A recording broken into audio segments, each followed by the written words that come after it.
ప్రకాశం జిల్లా గిద్దలూరు పట్టణ సమీపంలోని కొంగలవీడు రోడ్డు పురాతన వెంకటేశ్వర స్వామి గుడి, నూతన అయ్యప్ప స్వామి గుడి పక్కన ఉన్నటువంటి గత 30 సంవత్సరాల నుండి వృద్ధులకు సేవలు అందిస్తున్నటువంటి సిరిగిరి తిరుపతమ్మ ఆధ్వర్యంలో నడుస్తున్నటువంటి అమ్మ ఆశ్రమం నందు దుగ్గా రాజశేఖర్ రెడ్డి మాట సహకారంతో గిద్దలూరు పట్టణం బందెలదొడ్డి బజారుకు చెందినటువంటి ముక్కర నెమలిరెడ్డి 75వ జ్ఞాపకార్థం వారి ధర్మపత్ని ముక్కర లక్ష్మమ్మకు కుమారుడు అమెరికా ముక్కర శివారెడ్డి ఆర్థిక సహాయ సహకారాలతో సోమవారం గిద్దలూరులోని అమ్మ ఆశ్రమం నందు వృద్ధులకు భోజన సౌకర్యం ఏర్పాటు చేశారు.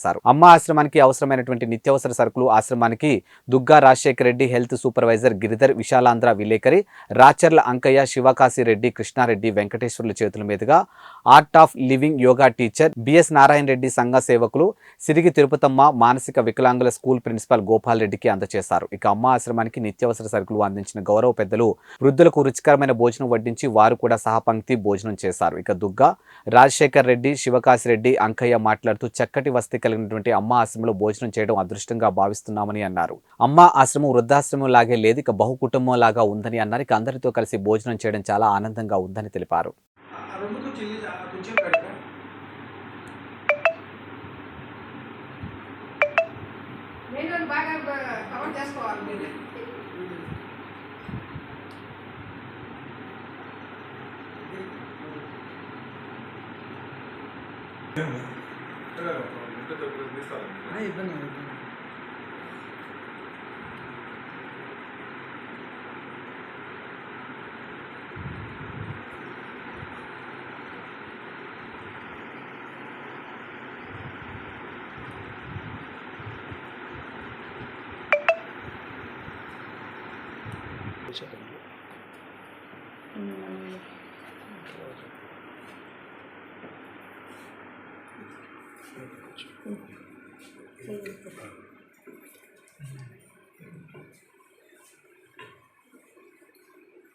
అయ్యో ఇద్దరు